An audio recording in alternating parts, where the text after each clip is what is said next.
یو مولوي صاحب وایي چې لمونځ ختم سو تقریر ختم سو کاسې وخوړه سوې یو مجاهد په اوږه لاس راکښېښوی وایي راځه چې ولاړ سو د شهیدانو مزارو ته د مسجد سره بغل کې ادرا و قبرستان دی دې ته را روان سو چې را روان سو دا ماشومان مو هم خوږې ټولې کړي دي یو درې نجونې د افا سره ځغلي په منډه را روانې دي په کڅوڼو یا تیلې کې دا خوږې ورسره دي میوه ورسره ده دا یوه نجلۍ لږ رامخکې سوه رامنډه یې کړه د یو شهید د قبر سر ته ودرېده دا خوږې یې په موټانو باندې راکښویې په دې قبر باندې یې پاشلې افغانان داسې دي د اختر سهار یې داسې دي دا یې د ماشومانو حال دی د دې شهیدانو د مندو به د اختر په ورځ سهار د دې شهیدانو د بیبیانو به د اختر په ورځ باندې سهار وای ما د ترحم و د شفقت لاس په سر باندې ورته کښېښوی وای ما ورته وویل خورکۍ ستاسو په کور کې جامې وې په اختر کې وای زما پلار جان نه و جامې به چا راویې بوله مشوره و فکر و رایې جنې واخله وشاورهم فی الامر د دې سره مشوره وکړه په کار کې دا در سره چې د لاسایي وسي د دې د زړونو هغه ستا خفګان دا ووځي چې بس ما سره یې دا دی جوړه ده معافي یې راته وکړه د زړه د اخلاص نه مینه را سره ساتي چې په کار کې شریکان کې بیا نو د زړه د اخلاص دې عمل هم شروع کړي هغه د زړه خفګان د دې دا ختمی شي الله پاک ورته فرمایي فاذا عزمت فتوکل علی الله چې کله دې د مشورې بعد کار فیصله کوي اوس پر الله تعالی توکل کوه پر مشوره او پر اسباب اعتماد مه کوه ان الله يحب المتوکلین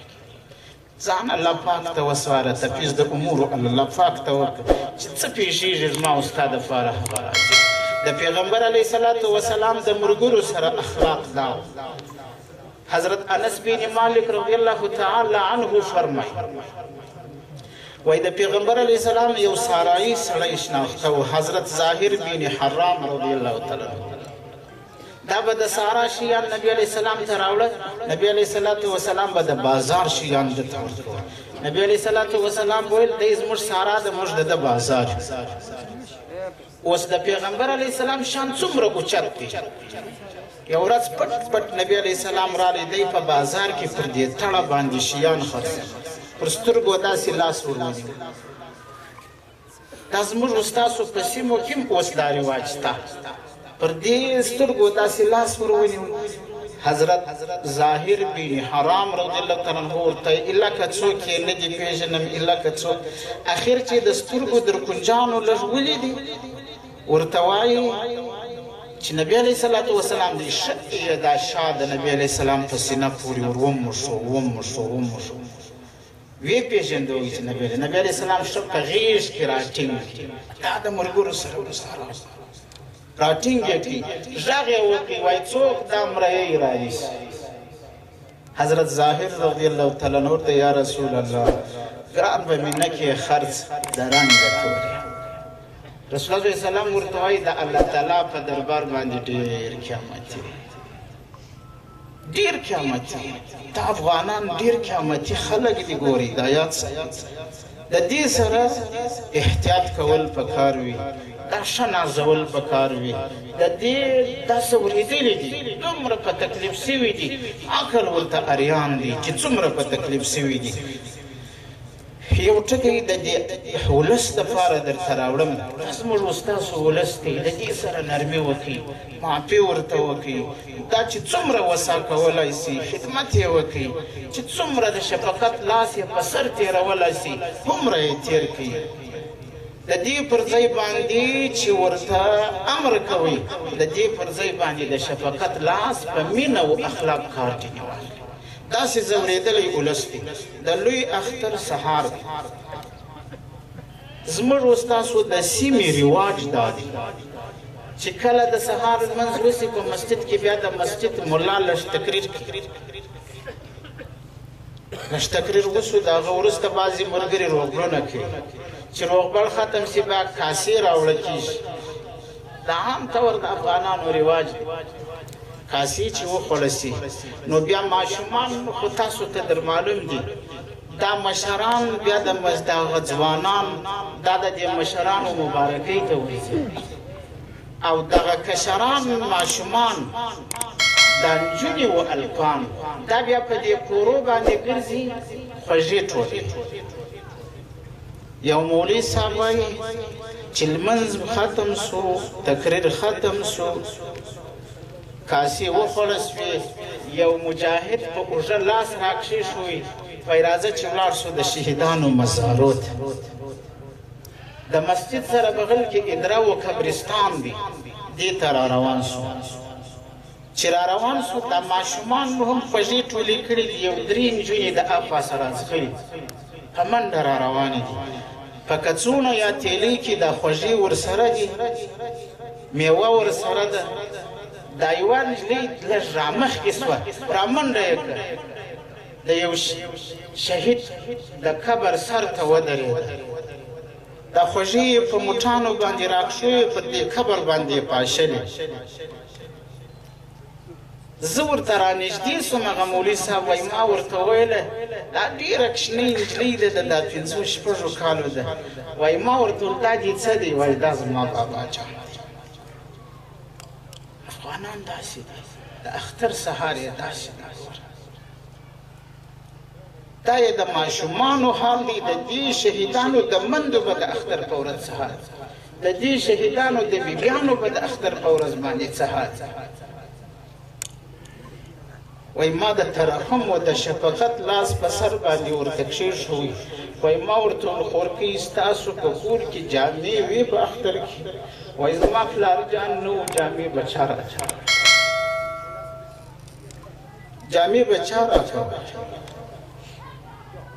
زه وایم دغه یتیم اولس دا بې شفقته اولس دا غمزده او صابر اولس د دې پر سر باندې د شفقت لاس کښېږدي د دې پر سر باندې د ترحم لاس راتېر کړي د الله تبارک وتعالی نه وسایي ورته وغواړئ چې څومره مې وس وي هومرې وسا کړي الله جل جلاله دې دا ستړي مسلمانان دا وسا کړي چې څومره مسلمانان د مځکې پر سر باندې جهاد کې الله پاک دې حافظ و ناصر و غاور سي الله پاک دې د دې د امداد دپاره فرشتې راوغواړي الله رب العزت دې داسې وسا کړي لکه زموږ دغه غریب افغانستان دا چې یې وسا کړي دا د هغه اشغال نه د هغه شپو د چاپو نه د هغه بربریت و وحشت نه د هغه بمونو نه چې پر دې به اورېدل د دې نه یې خلاص کړي مسلمانانو د دې نظام شکریه وایاست د دې خپلو مشرانو قدرداني وکړئ د دې خپلو علماو قدرداني وکړئ د دې خپل نظام شکریه کمې د دې اسلامي نظام شکریه وویل الله پاک به مضبوط کړي الله تعالی به برقرار دائم و قائم ولري الله تعالی به نور رازیات کړي دا نعمت که خدای نه کردار ناشکري وسوه کفران وسو په دې نظام پسې اسلامي نظام پسې خبرې مه کوئ دې صفت مه وایاست دغه شخص معین کوي چې په چا کې هغه د شریعت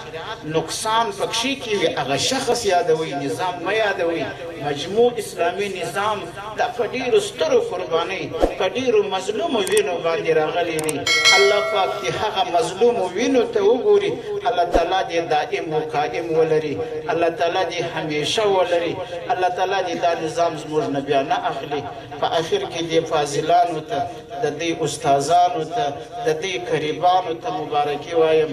دې مدرسې ته مبارکي وایم دې سیمې ته دې ټول ولس ته مبارکي وایم الله پاک دې د دې دغه دستار فضیلت مبارک کړي الله جل جلاله دې